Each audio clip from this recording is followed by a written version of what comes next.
Assalamualaikum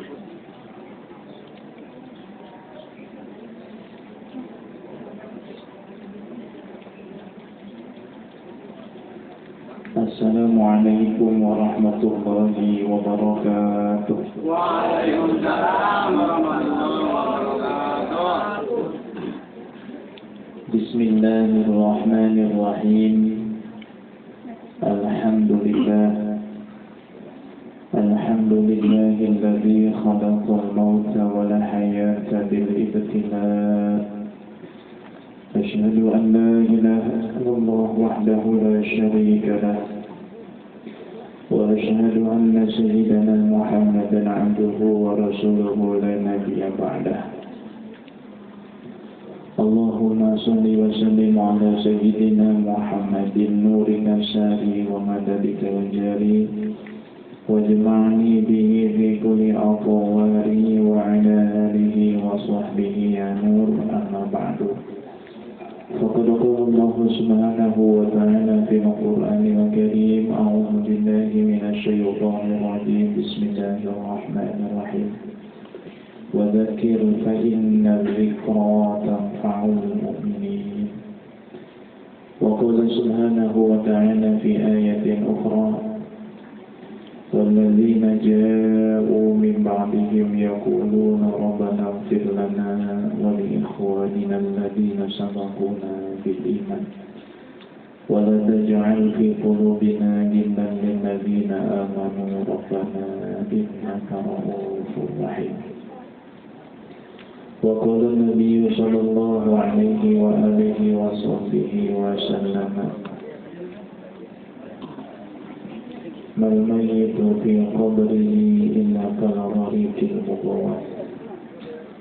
صدق الله العظيم وصدق رسوله الحبيب الكريم ونحن على ما قال خالقنا ورازقنا من الشاهدين الشاكرين والحمد لله رب العالمين.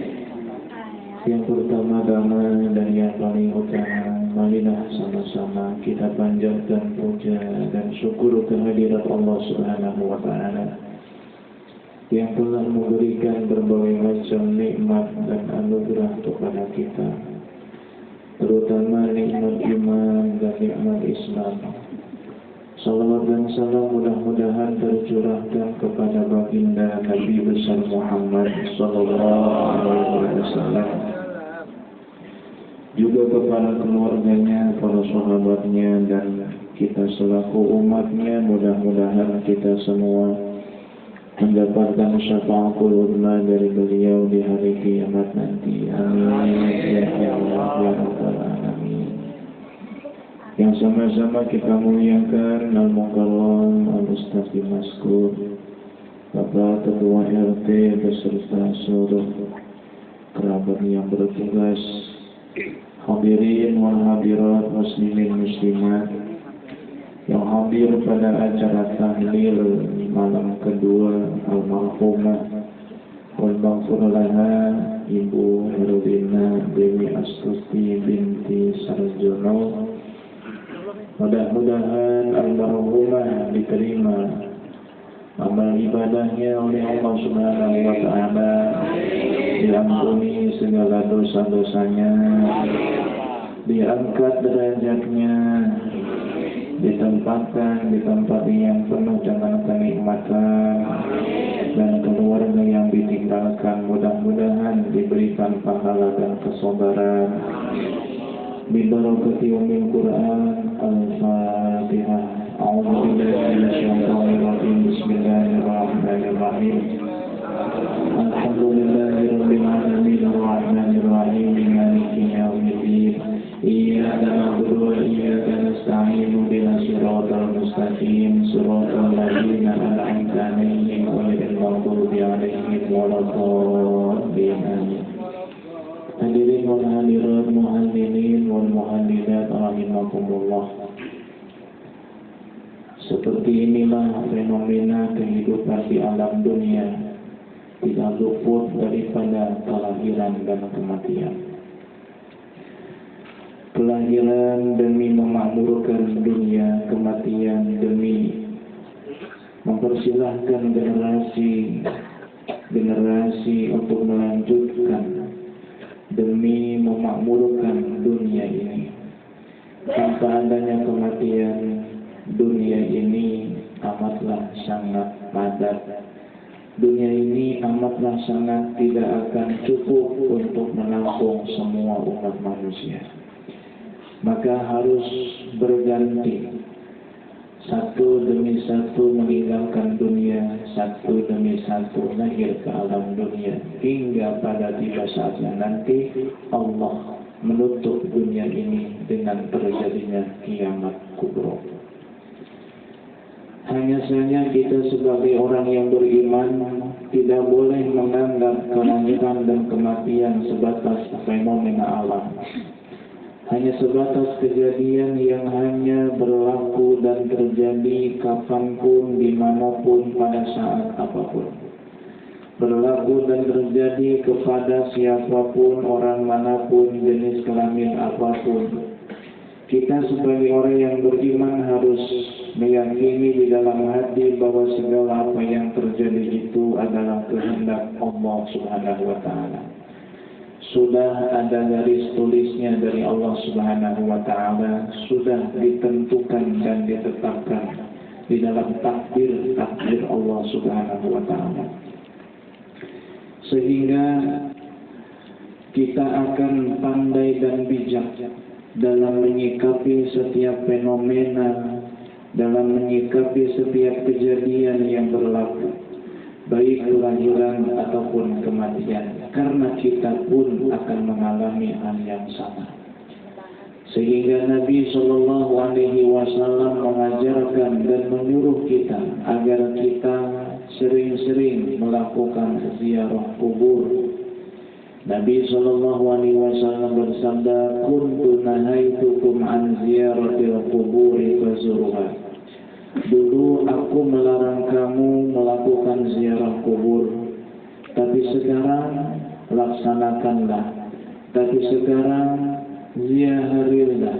Tapi sekarang kunjungilah kuburan-kuburan, berziarah ke makam-makam. Fa'innaha tuzakkirukumul akhirata, sebab ziarah kubur itu dapat mengingatkanmu akan kehidupan akhirat. Seringkali Nabi Shallallahu Alaihi Wasallam menyadarkan kita, mengajak kita untuk merenung, mengajak kita untuk tafakur, menggunakan akal pikir kita, bahwasanya kehidupan kita bukanlah hanya kehidupan di dunia saja. Ada kehidupan panjang yang sedang menanti dan menunggu kita. Ada kehidupan abadi yang berada di hadapan kita semuanya. Hendaklah kita menyadari hal yang demikian itu, sehingga kita tidak larut hanya dalam mencari kesenangan dan kebutuhan dunia saja. Ibu dan bapak yang dimuliakan Allah Subhanahu wa Ta'ala, mungkin sudah menjadi hal yang umum bagaimana cara kita untuk memperbanyak bekal demi kehidupan akhirat, yaitu adalah dengan memperbanyak amal-amal soleh, memperbanyak ibadah-ibadah dan ketaatan kepada Allah. Akan tetapi bagi mereka yang sudah dahulu meninggalkan kita, jangan sampai kita melupakan mereka. Lebih-lebih mereka adalah saudara, istri, atau suami, anak, atau bahkan orang tua. Sehingga datanglah seorang sahabat kepada Nabi Shallallahu Alaihi Wasallam. Beliau bertanya tentang bagaimana hukum sedekah untuk orang yang sudah wafat. Sahabat ini datang dan bertanya, "Ya Rasulullah, inna ummi uftulitat nafsuha wa uraha law takallamat tasaddaqat fahal laha ajrun in tasaddaqu anha." Ya Rasulullah, sesungguhnya ibuku sudah wafat. Bagaimana seandainya jika aku bersedekah yang pahalanya aku niatkan untuk ibuku? Apakah sampai dan apakah boleh? Nabi Shallallahu Alaihi Wasallam menjawab, "Na'am." silahkan kamu bersedekah untuk ibumu yang sudah wafat, dan pahala sedekahmu akan sampai kepadanya. Diperkuat di dalam riwayat yang lain, Nabi mengatakan, irhamu mautakum bisedekah. Sayangilah orang-orang yang sudah wafat di antara kamu dengan bersedekah. Di malam ini kita menyaksikan bagaimana banyaknya sedekah yang dikeluarkan oleh keluarga almarhumah wal maghfur laha.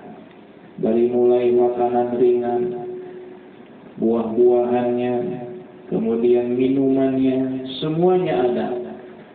Dan ini semua diniatkan oleh mereka, oleh beliau, ahli waris almarhumah, pahalanya untuk almarhumah. Semoga pahala ini sampai kepada beliau dan menjadi sebab beliau diangkat dari azab kubur, sehingga beliau mendapatkan kenikmatan di alam kuburnya. Amin ya Allah ya Rabbal Alamin.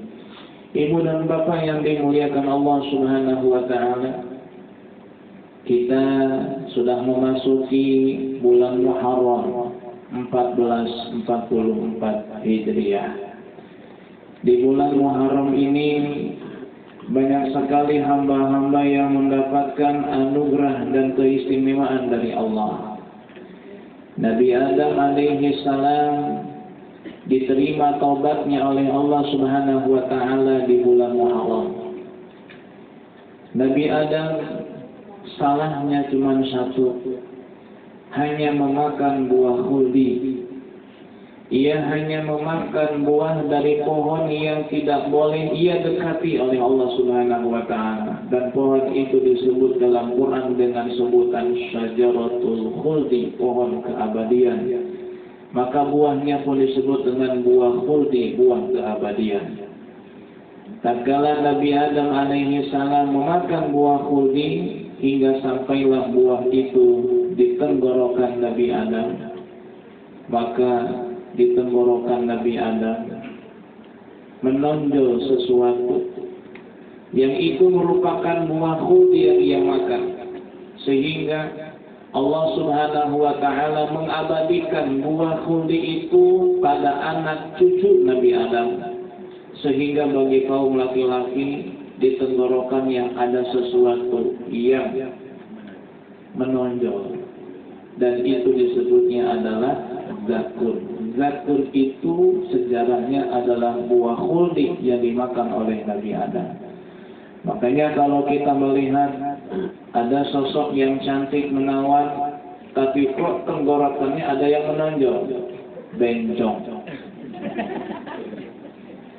bukan cewek. Kadang-kadang bencong Thailand itu lebih cantik dari cewek. Betul apa enggak? Tahu dari mana? Tapi jangan tertipu, lihat tenggorokannya. Oh, ada yang menonjol, bencong, laki-laki berarti. Sedangkan Siti Hawa ketika memakan buah khuldi, ia sudah terlanjur masuk ke dalam dadanya, sehingga menonjollah di dada Siti Hawa, dan itu Allah abadikan hingga anak keturunannya sampai hari kiamat, yang kita kenal dengan buah dada, atau kita sebut dengan istilah susu. Jorok amat ngomongnya, payudara. Aduh, perasaan belum halaman banget ini. Udah orangnya. Nabi Adam dan Siti Hawa satu berbuat kesalahan, hanya satu saja kesalahannya. Semua kebesaran dan perhiasan surga lepas dari tubuh mereka berdua, hingga mereka telanjang di dalam surga. Allah luput, Allah lepaskan, Allah turunkan semua perhiasan dan pakaian surga dari tubuh Nabi Adam dan Siti Hawa, sehingga mereka tutupi tubuh mereka, aurat mereka dengan dedaunan dari surga. Lalu Allah mengusir Nabi Adam, hanya satu kesalahan terusir dari surga. Kita tiap hari banyak dosa, tiap hari buat maksiat, pengen masuk surga. Coba renung lintas. Nabi Adam salah loh, bukan dosa. Nggak boleh bilang dosa sama Nabi. Tidak ada satupun Nabi yang berbuat dosa, tidak ada.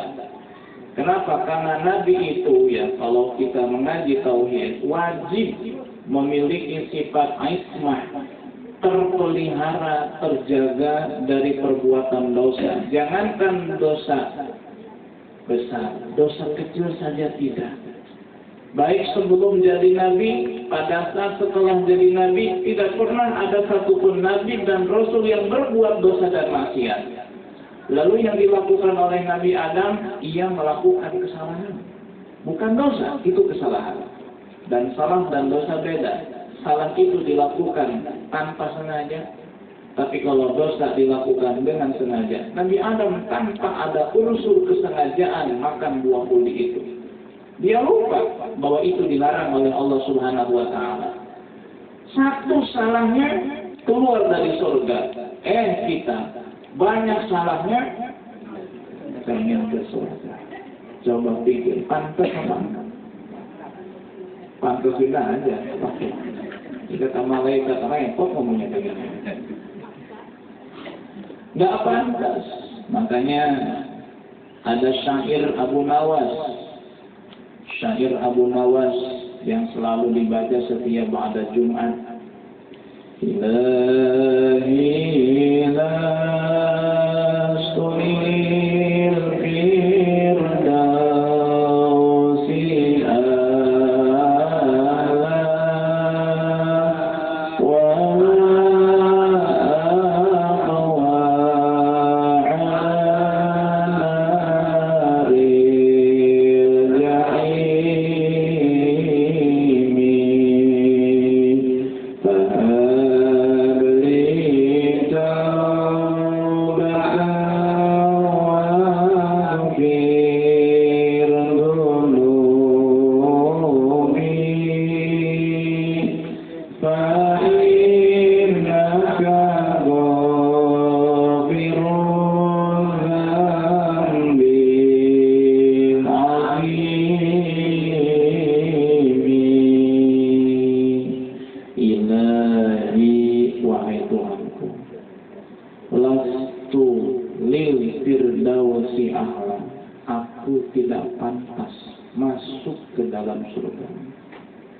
dilihat dari sisi manapun nggak pantas.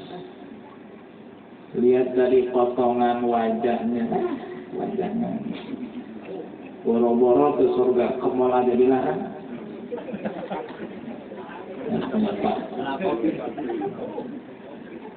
Dilihat dari manapun nggak pantas. Ya, dilihat dari amal kita kayak gini, sholatnya sisa kerja, sisa segala-gala, baru sholat, baru ibadah. Dilihat dari manapun nggak pantas. Sodakohnya juga pengen, bukan sisa, ada maunya. Apa maunya? Pengen dibalas lebih gede sama Allah. Iya bagus aja daripada nggak sodakoh kan? Bagus aja daripada nggak sodakoh. Ilahi wahai Tuhanku, lastu lil firdausi ahla, aku tidak pantas masuk ke dalam surga.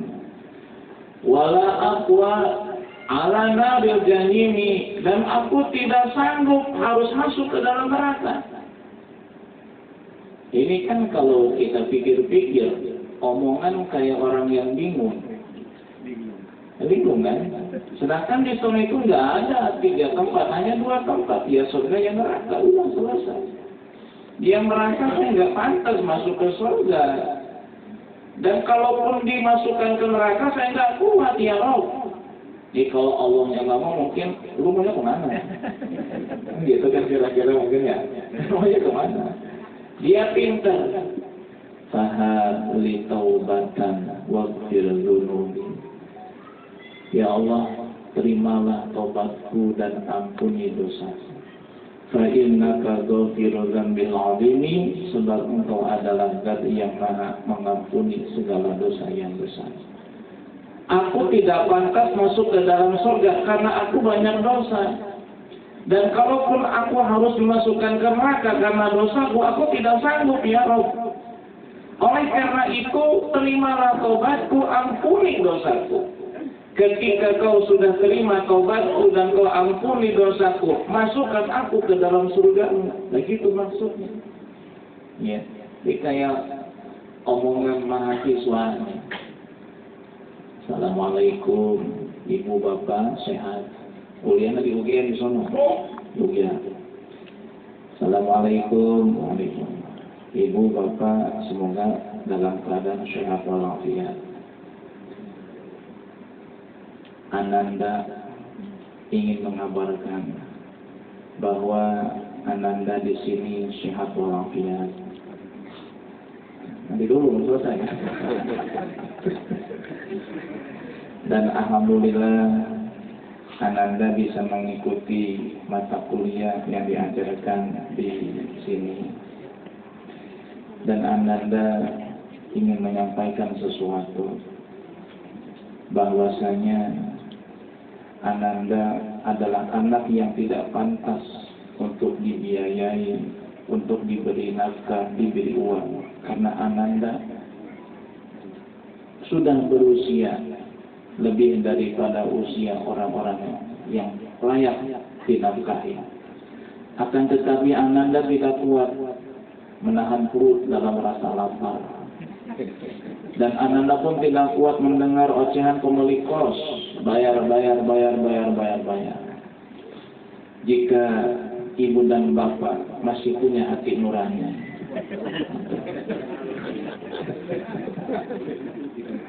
Dan begitu. Ini kan ngerti kami, Pak berarti kan gitu.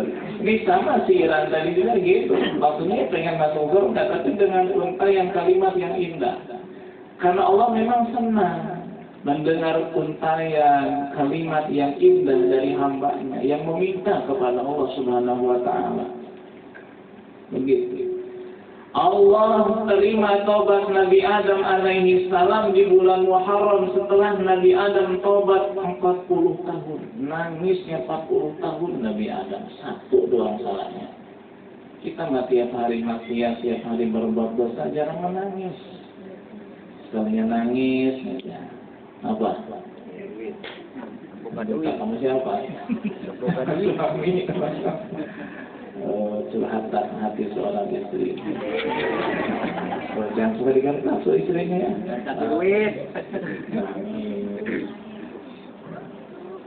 Masya Allah. Allah terima tobat Nabi Adam di bulan Muharram. Nabi Yunus Allah keluarkan dari perut ikan Nun di bulan Muharram. Nabi Yunus itu pergi meninggalkan kaumnya. Kemudian ia naik perahu. Di tengah lautan ia dibuang ke laut. Kemudian datang ikan Nun dengan perintah Allah. Wahai ikan Nun, telan hamba ke Yunus.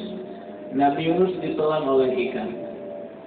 Hanya diperintah cuma ditelan aja, nggak dikunyah. Padahal kan bisa dikunyah tuh.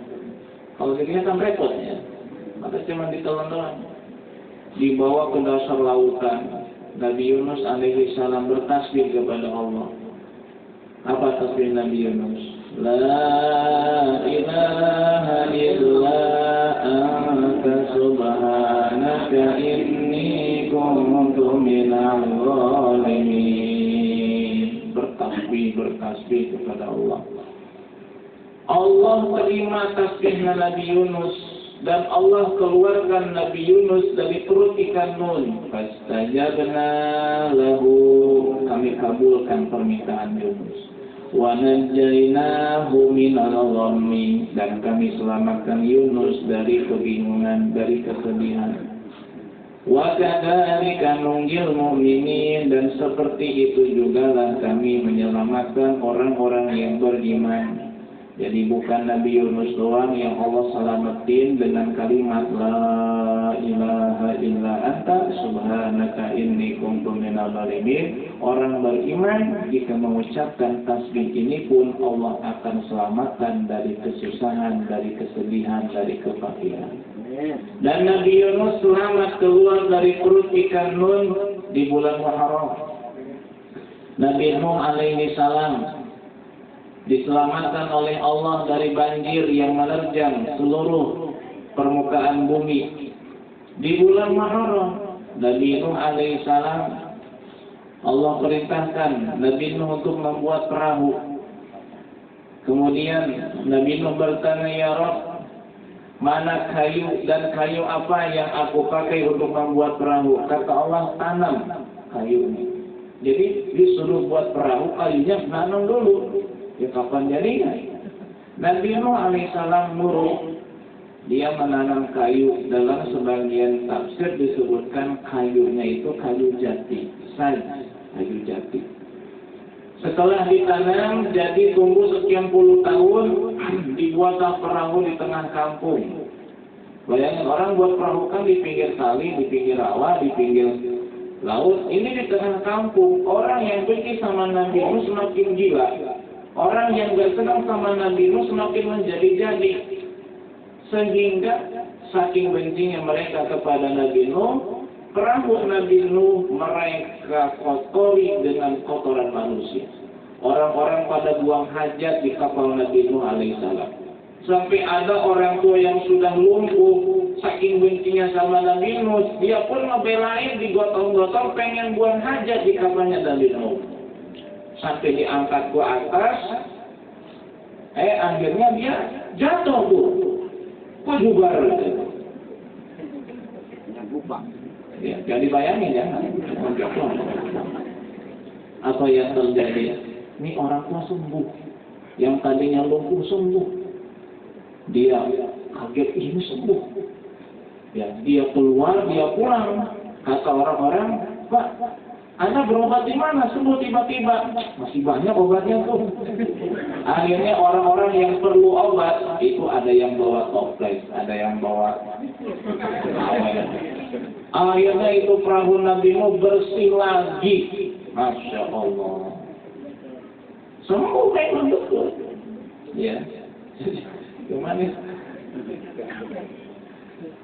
Dari rakyat untuk rakyat.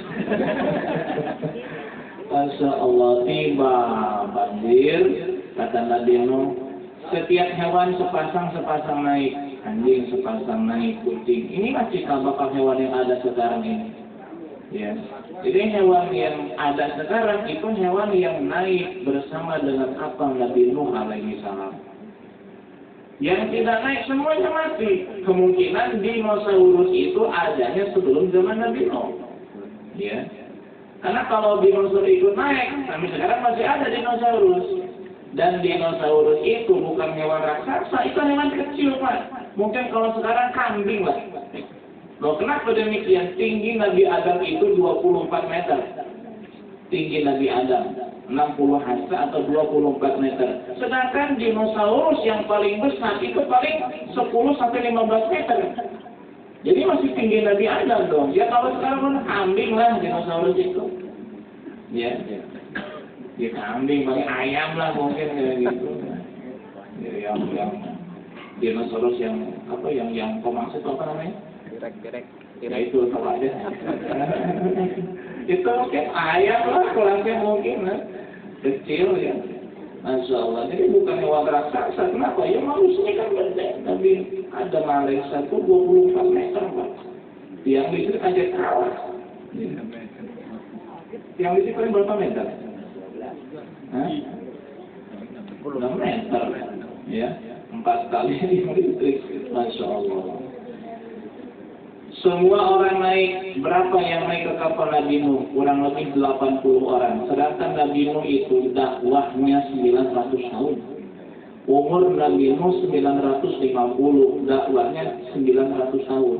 Jadi mulai dari Nabi usia 40, mulai dakwah. Dakwah 900 tahun, pengikut cuma 80. Jadi kalau pengajian paling 15 tahun, dari sebenarnya gitu. Dari sebenarnya.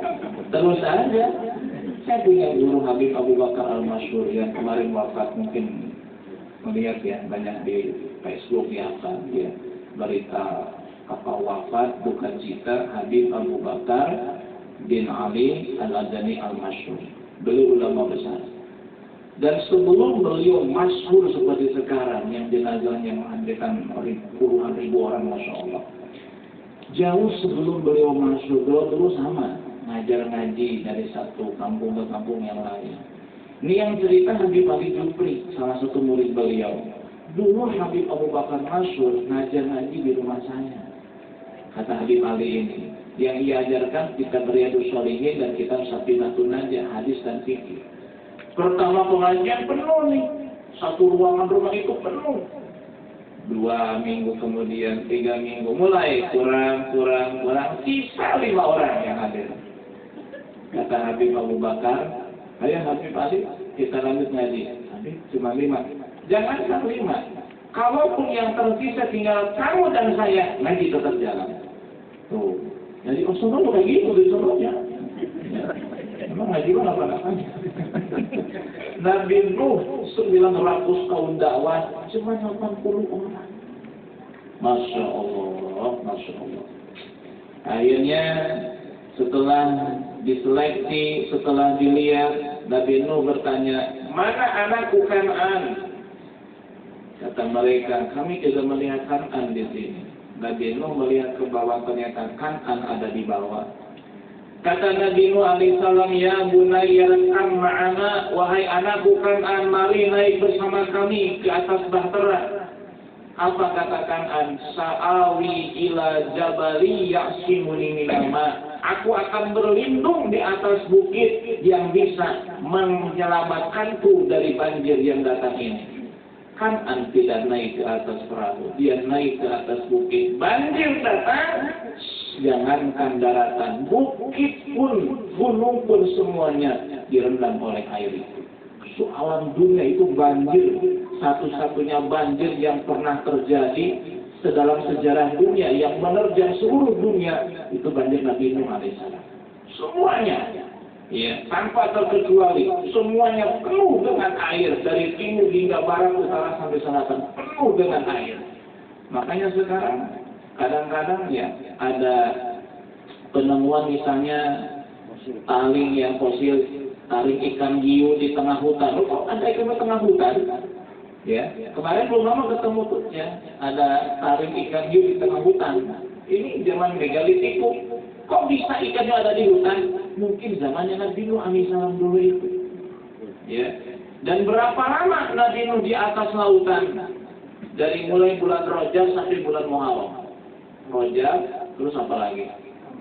Syaban, terus Ramadan, Syawal, Dzulqa'dah, Dzulhijjah, Muharram. Berapa bulan? 7 bulan. Kalau pasnya 6 bulan 10 hari. Di atas lautan penuh alam dunia dengan air ini. Dan air yang menerjang seluruh permukaan bumi pada kala itu disebut dengan tufan. Tufan itu air banjir bandang, banjir yang menerjang seluruh bumi. Tufan. Makanya kalau ada anak namanya Topan, rada denger biasanya. Topan, biasanya kalau Topan denger angin. Bukan, banjir bandang. Ya. Biasanya gitu.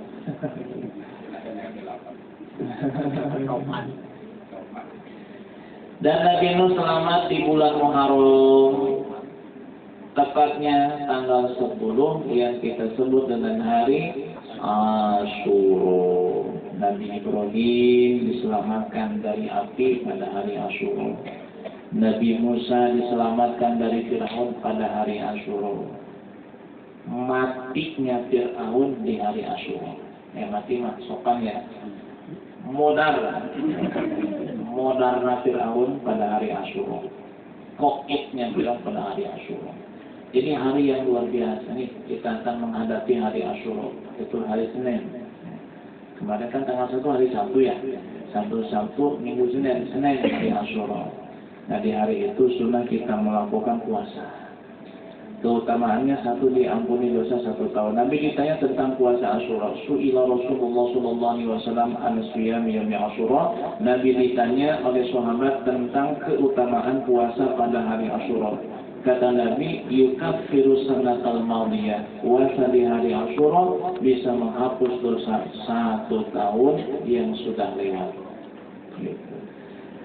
Kemudian yang kedua, Man shoma yauma Asyura faka'annama shoma sanah. Barang siapa yang puasa di hari Asyura, maka ia seperti puasa 1 tahun. Tuh, jadi pahalanya lumayan tuh. Diampuni dosa setahun dan sama seperti puasa setahun. Kapan lagi mau puasa setahun? Boro-boro setahun, Ramadan baru 2 hari udah hanya lebaran. Kapan lebaran? Baru 2 hari Ramadan. Ya, ini puasanya setahun. Cukup 1 hari puasa Asyura, sama nilai pahalanya. Tapi antara yang sudah meninggal seorang ulama mutaqaddimin, ulama zaman dulu meninggal. Kemudian ada seseorang bermimpi melihat ulama itu di dalam tidurnya. Dan dia bertanya kepadanya, wahai kiai, wahai syekh, wahai ulama, apa yang sudah Allah lakukan kepadamu setelah kau wafat? Dia mengatakan, ghafara li dzunuba sittina sanatan bisiyam yawm Asyura. Allah telah ampuni dosaku selama 60 tahun dengan sebab aku puasa pada hari Asyura. Masya Allah, 60 tahun. Dalam hadisnya masih tahun. Tapi kok bisa 60 tahun? Mungkin kualitas ibadah puasanya yang hebat. Dia puasa sambil baca Quran, puasa sambil zikir, sambil wirid, sambil baca sholawat, sambil sedekah. Mungkin karena kualitas puasanya itu bagus, ya pahalanya Allah lipat-lipat gandakan. Ya mungkin kalau yang puasa Asyura diampuni dosanya setahun, ya mungkin yang puasanya ya biasa-biasa aja. Banyaknya tidur, bangun sholat tidur lagi. Ya, itu mungkin setahun doang itu mah. Mungkin. Itu juga mungkin. Mungkin ya, mungkin enggak kan? Begitu. Puasa. Maka satu amalan di hari Asyura adalah puasa. Bagi yang mau, bukan mampu. Kalau mampu mah semuanya mampu. Bagi yang mau. Mau puasa nggak nih? Insya Allah apa nih?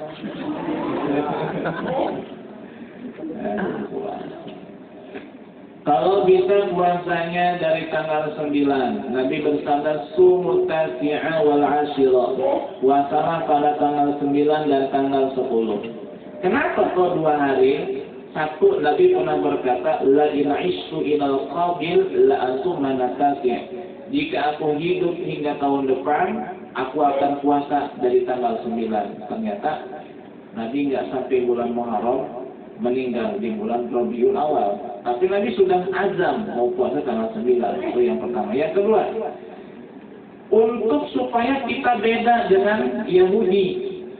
Wala tasyabahu bil Yahudi. Yahudi itu puasa hanya tanggal 10 saja. Jadi tanggal 10 Muharram, Asyura, Yahudi pun puasa. Mereka memuliakan hari itu. Ya, bahkan hari itu kadang disebut dengan hari Paskah. Ya, bagi umat Yahudi. Mereka puasa pada hari itu sebab mereka meyakini di hari itu Allah menyelamatkan Musa, junjungan mereka, nabi mereka. Kata Nabi, kami yang lebih pantas memuliakan dan mengikuti Nabi Musa. Nabi puasa pada hari Asyura, cuma kata Nabi, kalau bisa jangan menyerupai Yahudi. Puasalah dari tanggal 9. Jadi puasanya berapa? 2 hari, 9 dan 10 kalau mau. Bukan mampu ya, kalau mau. Dan jika mau 3 hari, 9, 10, 11. Alasannya apa 3 hari? Sebab Nabi memerintahkan kita agar puasa 3 hari dalam 1 bulan. Boleh di awal bulan, tengah bulan, akhir bulan. Lebih utama tengah bulan, 13, 14, 15. Di tanggal berapapun tidak apa-apa. Maka karena ini momentumnya Asyura, puasalah tanggal 9, 10, dan 11 supaya dapat ganjaran puasa 3 hari dalam sebulan. Insya Allah. Mau apa enggak? Insya Allah. Berapa hari? 4, Masya Allah.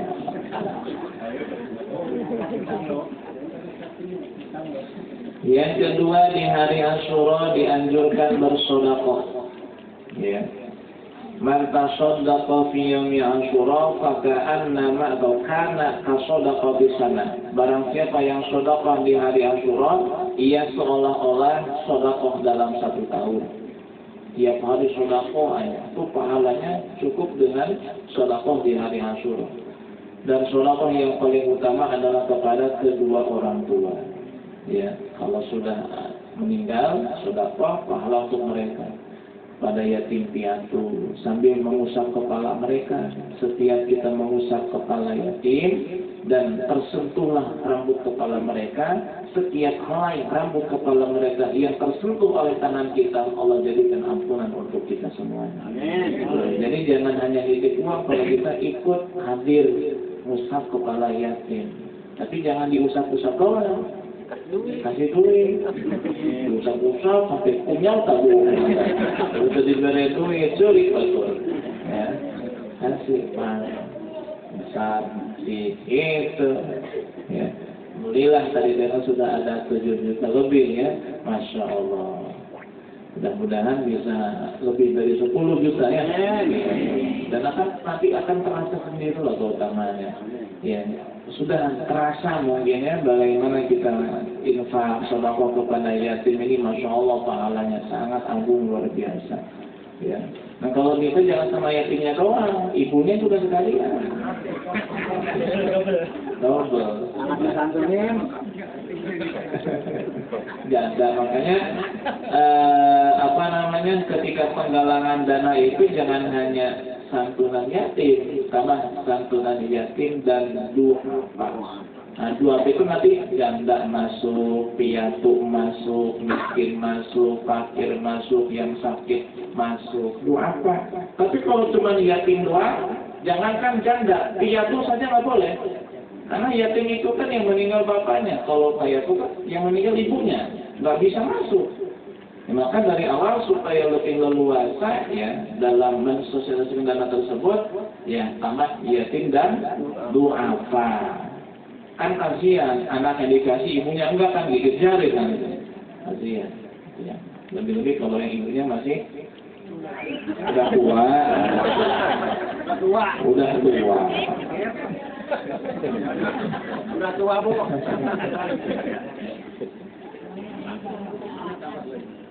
Baik, ya, jadi sedekah. Yang ketiga nih nggak kalah penting tiap tahun ya. Sering saya sampaikan, mungkin yang ingat-ingat yang lupa nggak apa-apa. Tapi kalau itu mengingatkan kembali, yaitu membahagiakan keluarga, bukan jalan-jalan, membahagiakan keluarga, nyenengin anak sama istri. Orang tua masih ada, senengin juga orang tua. Nyenengin anak, nyenengin istri. Caranya bebas, yang penting halal. Begitu. Misalnya nyenenginnya jalan-jalan ke daerah hidup, murah meriah. Ya. Iya. Gak mesti mewah kan nyenengin mah. Yang penting senang aja gitu. Coklat, mereka coklat.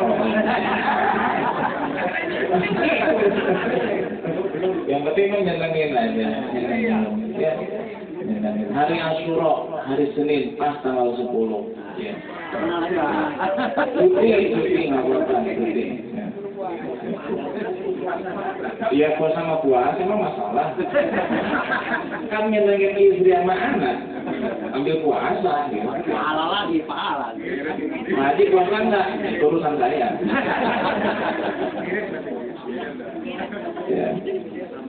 Ya nggak apa-apa. Kan gini pertimbangannya. Ini kalau saya puasa ini banyak godaan. Syukur-syukur puasanya diterima, kalau enggak. Tapi kalau saya nyenengin orang, pasti pahalanya. Daripada saya nggak bisa nyenengin gara-gara puasa, mending saya nggak puasa, yang berarti nyenengin anak sama istri. Kan bisa aja tuh kayak gitu. Tapi kalau sebagian orang enggak, saya mau puasa, tapi saya ingin menyenangkan anak dan istri, ini lebih afdol lagi begitu. Jangan puasa karena istri nangis. Nah, ini jangan ini.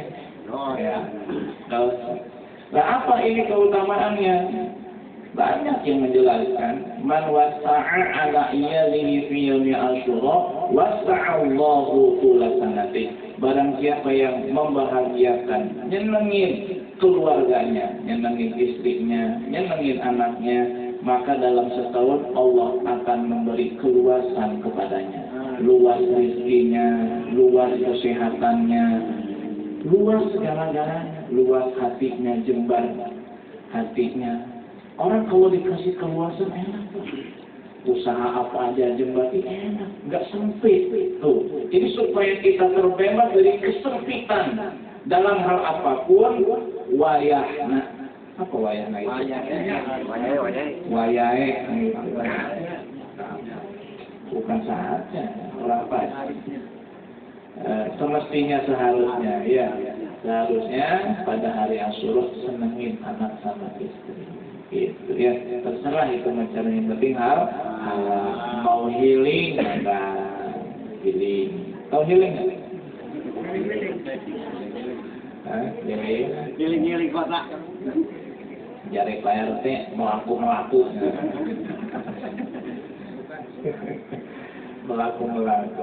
Senengin. Insya Allah dalam setahun ini sudah terbukti, Pak. Jangankan yang ulama dulu, orang yang hidup di zaman sekarang pun dia berkata, saya sudah merasakannya, Pak. Saya sudah merasakannya.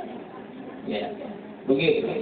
Salah satunya adalah Syekh Sufyan bin Uyainah, seorang ulama besar yang mengatakan, jarabtu, aku telah mencoba dan mempraktekkan setiap Asyura aku senangi istriku, anakku. Aku dapati kehidupanku, rizkiku, urusanku selalu diberikan kemudahan oleh Allah selama 60 tahun. Jadi tiap tahun dia nyenengin keluarga. Dan itu sudah diamalkan selama 60 tahun. Dan selama 60 tahun itulah dia mendapatkan keluasan dari Allah Subhanahu wa Ta'ala. Ya, jadi yang suka selalu dapat kesulitan, kesempitan tuh wayahna hari Asyura khusus untuk anak dan istri. Begitu. Hari membahagiakan anak dan istri, insya Allah. Kira-kira mau ngapain nih?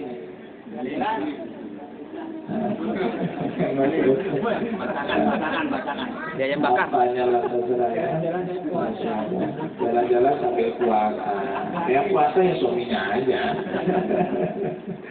Begitu ya. Masya Allah. Itulah mungkin ibu dan bapak yang sedikit atau sekelumit tentang amaliyah di hari Asyura. Adapun amaliyah yang lainnya itu hadisnya banyak yang lemah, dhaif, bahkan ada yang mengatakan palsu. Tapi kalau yang 3 saya sampaikan tadi itu, puasa, sedekah, baik kepada yatim, sepupu dan membahagiakan keluarga. Ini hadisnya baik sahih. Ya.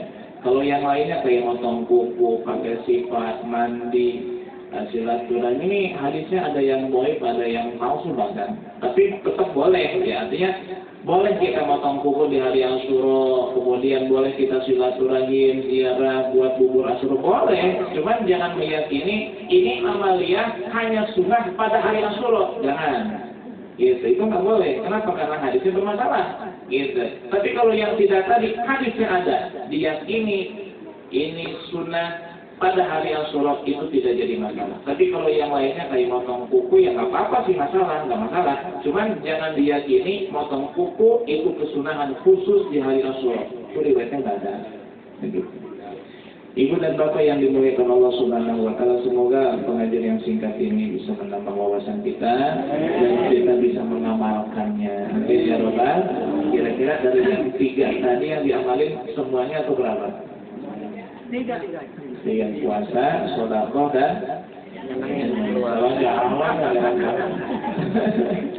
berarti pengennya jalan-jalan senangnya tuh. Ya udahlah, apa jalan-jalan piknik. Emang boleh ya.